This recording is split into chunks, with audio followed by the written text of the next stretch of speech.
Universal News TV, votre chaîne d'information la plus crédible. Dans un pays réputé pour sa stabilité relative, cet événement a suscité de nombreuses interrogations quant aux véritables motivations qui ont conduit au renversement du gouvernement. À l'issue des élections présidentielles et législatives du 26 août, le président sortant Ali Bongo a été déclaré vainqueur du scrutin présidentiel. Dans la foulée, s'est déroulé un coup d'État militaire renversant le régime qui entend poursuivre son règne. Bien que les raisons officielles évoquées soient politiques, de nombreux observateurs et analystes s'accordent à dire que plusieurs facteurs sous-jacents sont à l'origine de ce coup d'État. Avec le changement de régime qui semble se confirmer au Gabon, on assiste alors à la fin de la dynastie Bongo. Mais quelles sont les vraies raisons de ce coup d'État? Décryptage de la situation avec Alice Marianne. Mais quelles sont les vraies raisons de ce coup d'État? De prime abord, la réaction des militaires indique qu'ils n'ont pas voulu cautionner le trucage des élections gabonaises. Le nouveau président serait le général Brice Oligui Nguema, patron, depuis 2020, de la garde républicaine et proche du clan du président sortant. Faisant suite à la réunion de ce jour, à laquelle ont pris part la totalité des commandants en chef et des chefs d'état-major, ainsi que les généraux en deuxième section de la République gabonaise. Le général Oligui Nguema Brice a été désigné à l'unanimité président du comité pour la transition et la restauration des institutions, président de la transition. Eu égard à ce qui précède, le général Oligui Nguema ordonne la reconnexion de la fibre optique et le rétablissement des signaux des chaînes radio-télévisées internationales sur les différents bouquets de diffusion existants au Gabon. De plus, le président de la transition insiste sur la nécessité de maintenir le calme et la sérénité dans notre beau pays. Il prend l'engagement de préserver l'outil économique, garant d'une prospérité sociale. Étant à l'aube d'une nouvelle ère, nous garantirons la paix, la stabilité et la dignité de notre cher Gabon. Dès demain, le 31 août 2023, les Gabonais pourront à nouveau, librement, vaquer à leurs occupations entre 6h et 18h. La restriction de circulation reste en vigueur de 18h à 6h du matin jusqu'à nouvel ordre. Peuple gabonais, c'est enfin notre essor vers la félicité. Que Dieu et les manes de nos ancêtres bénissent le Gabon. Honneur et fidélité à la patrie, je vous remercie. Mais, il importe de rappeler que plusieurs facteurs sous-jacents ont contribué à alimenter cette crise politique majeure. Premier facteur. Le contexte socio-économique fragile. L'une des principales raisons du mécontentement au Gabon réside dans le contexte socio-économique fragile du pays. Au pouvoir depuis 14 ans, à la suite de son père qui a régné sans partage sur le Gabon depuis 41 ans, Ali Bongo et son clan ont souvent été accusés de mauvaise gouvernance, de corruption et de dilapidation de deniers publics. Malgré ses richesses naturelles, notamment le pétrole, l'économie gabonaise a du mal à diversifier ses revenus et à réduire sa dépendance à l'égard de cette ressource volatile. Une grande partie de la population continue de vivre dans la pauvreté, tandis qu'une élite restreinte bénéficie des retombées financières du pétrole. Deuxième facteur. Les inégalités sociales et la corruption. Les inégalités sociales et la corruption endémique ont également joué un rôle crucial dans l'agitation populaire qui a conduit au coup d'État. Les Gabonais ordinaires ont été témoins de l'enrichissement illicite de la classe politique et des élites économiques, tandis que la majorité de la population lutte pour subvenir à ses besoins de base. Les scandales de corruption répétés ont érodé la confiance du public dans le gouvernement, alimentant ainsi le sentiment d'injustice et de frustration. Troisième facteur. La santé du président Ali Bongo et les incertitudes politiques. La santé du président Ali Bongo a été un sujet de préoccupation croissant pour le pays.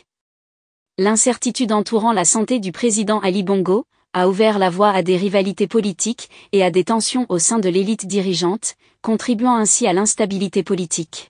Communiqué du Comité pour la transition et la restauration des institutions. Il est porté à la connaissance de la communauté nationale et internationale que M. Ali Bongo Ondimba est gardé en résidence surveillée.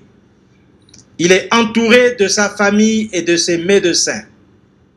Les personnes dont les noms suivent sont arrêtées notamment pour haute trahison contre les institutions de l'État, détournement massif des deniers publics, malversation financière internationale en bande organisée, faux et usage de faux, falsification de la signature du président de la République, corruption active, trafic de stupéfiants.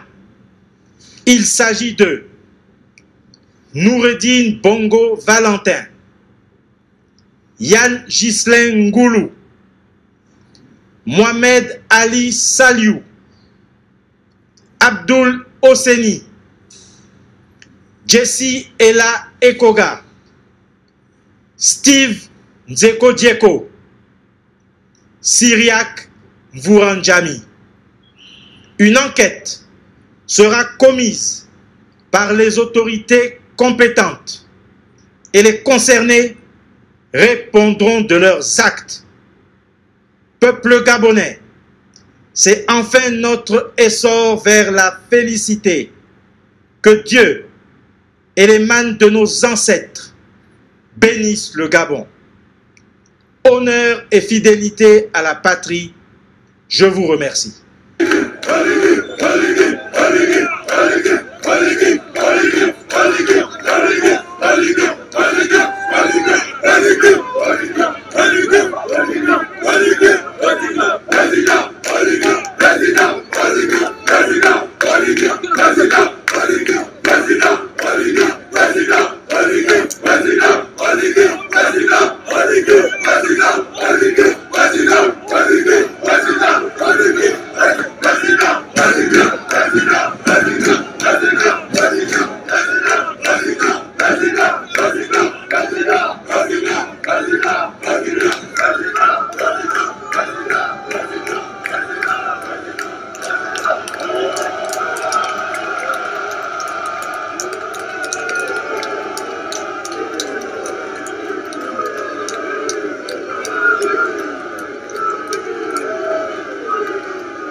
Quatrième facteur.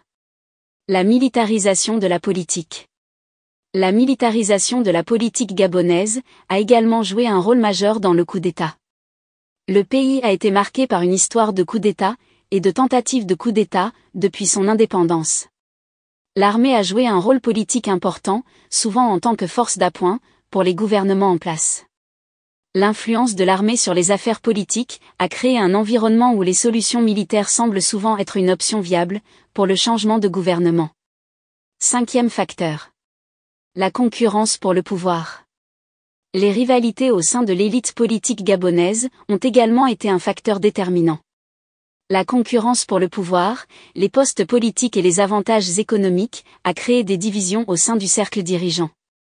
Certains acteurs politiques ont pu percevoir le coup d'État comme une opportunité de s'emparer du pouvoir ou de renforcer leur position dans ce climat de turbulence.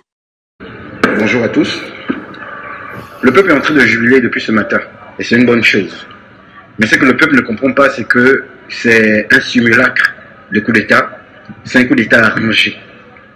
Soyons intelligents. Ce qui se passe, c'est que il fallait que la France trouve une sortie honorable à Ali Bongo en permettant justement de préserver ses intérêts au Gabon. Si les élections étaient faites dans les normes, les résultats donnés dans les normes, et la victoire qui est revenue normalement en Ndossa, la France devait perdre ses intérêts. Ce qu'il fallait faire, c'est justement donner des résultats, parce que c'est trop facile. Écoutez, les résultats ont été donnés à 4 h du matin. Même pas 30 minutes après, je pense, on nous parle de coup d'État. Et comme par hasard, le fameux président réélu, qui serait réélu, n'est pas là, il est à l'étranger. Il y a eu un arrangement. Il y a eu un arrangement derrière, c'est trop facile. Là, je vois le peuple très content dans la rue, mais dans la rue également, les militaires sont réunis, il y a la GR, il y a la gendarmerie, il y a l'armée, il y a la police, et ils sont en train de parler comme des amis, ils ne se tirent pas dessus. Entre-temps, la GR est censée préserver leur président, et censée protéger leur président. On a balancé leur président, ils sont tranquilles avec les autres militaires, ils sont en train de partager un goûter ou je ne sais pas trop quoi dans les rues, ils ne sont pas dans les casernes, les militaires sont là tranquilles comme des amis, comme si de rien n'était. C'est trop facile. Soyons vigilants. Ce qui se passe, c'est la victoire d'Ndossa qui a été volée par l'armée. Et l'armée est certainement soutenue par la France. Ce coup d'État est un simulacre de coup d'État. Ce coup d'État est un coup d'État arrangé pour voler la victoire du peuple. Tout le monde est content parce qu'Ali est parti au travers du coup d'État. Oui, mais Ndossa, il faut qu'il soit président de la République car c'est lui qui a gagné les élections. Mais ceux qui sont venus parler à la télévision, qu'est-ce qu'ils ont dit? Que les élections sont annulées parce que c'est truqué, on dissout tout, l'Assemblée nationale, on dissout toutes les institutions, mais on ne nous parle pas de la victoire d'Ndossa. Donc, il fallait empêcher un soulèvement populaire qui réclamait la victoire d'Ndossa. Alors, ils sont passés par ce simulacre de coup d'État pour faire croire qu'on a renversé Ali, l'armée est là au pouvoir pour une transition. Mais quelle transition? On va parler de quelle transition alors que nous savons qu'Ndossa a gagné les élections. C'est Ndossa qui doit être président de la République et non pas une quelconque autorité qui va venir pour une quelconque transition. Ça n'a pas de sens du tout. Tout le monde est en train de jubiler, tout le monde est content, mais peu de personnes voient déjà cette analyse-là. Les médias, quand ils vont repasser, notamment les médias de la France, si vous voyez la France en train de justifier ce coup d'État, ça veut dire que la France était derrière, forcément derrière. La France ne voulait pas que le peuple se soulève, que le peuple réclame la victoire d'Ndossa. Quand Ndossa est au pouvoir, la France devait perdre ses intérêts. Alors qu'est-ce qu'ils font? Ils arrangent un coup d'État, façon. Voilà, coup d'État où on voit les policiers, ils sont là, ils sont en train de parler entre eux, les militaires entre eux, ils ne se tirent pas dessus, ils sont tranquilles, quoi, tranquilles. Coup d'État, et puis on parle de transition. Quelle transition? On doit aussi gagner les élections. On parle de transition. Quelle transition? On nous parle de quelle transition? Arrêtons ça, arrêtons ça. On est en train de jubiler, c'est bon. Ali est parti, mais la France est restée. Et la France va mettre un autre pion. On doit réclamer la victoire d'Ndossa. Je vois les gens en train d'acclamer l'armée. L'armée a fait quoi? L'armée a fait quoi? L'armée a battu campagne. L'armée est allée aux élections. C'est Ndossa qui a gagné les élections.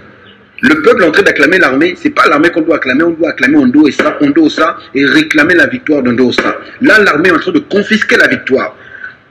Arrêtons de jubiler. On est en train de jubiler parce qu'Ali est parti, mais derrière, vous ne voyez pas ce qui se passe, on verra la suite.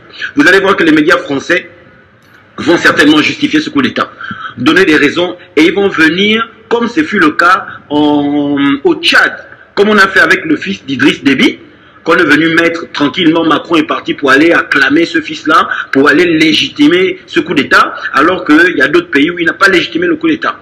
D'accord? Au Mali, ils n'ont pas légitimé le coup d'État, ils ont refusé ce coup d'État-là. En Guinée, ils ont refusé. Au Burkina Faso, ils ont refusé. Au Niger, ils ont refusé. Mais si au Gabon, ils acceptent le coup d'État, comme ils ont accepté au Tchad, c'est la France qui est derrière parce qu'ils veulent voler la victoire du peuple et ils veulent toujours préserver leurs intérêts. Ce qui importe, c'est pas seulement qu'Ali parte, c'est que la France également parte. C'est ce qui est important. Les gens jubilent pour l'instant, mais on n'a pas compris le piège qui est derrière, on n'a pas compris le plan qui est derrière. Ouvrons nos esprits. J'espère que l'opposition va réclamer la victoire d'Ndossa, parce que c'est cette victoire qui doit être applaudie, et non pas ce que les militaires sont en train de faire, ce semblant de coup d'État. C'est n'importe quoi. En conclusion, bien que les raisons officielles évoquées pour le coup d'État au Gabon ait principalement été politique, il est important de prendre en compte les facteurs socio-économiques, les inégalités, la corruption, les incertitudes politiques, et la militarisation de la politique pour obtenir une vue d'ensemble complète de cette crise. Comprendre ces éléments contribue à éclairer les véritables raisons qui ont conduit à ce bouleversement politique et offre des enseignements pour la stabilité future du Gabon et d'autres pays confrontés à des défis similaires. Ici, Alice Marianne, pour Universal News TV. Merci de suivre Universal News TV sur YouTube. Nous vous rassurons que les informations que nous diffusons au quotidien sont suffisamment crédibles. Alors, n'hésitez pas à liker la vidéo si elle vous plaît, et si vous êtes nouveau sur la chaîne. N'oubliez pas de vous abonner et d'activer la cloche de notification pour ne pas rater nos prochaines vidéos.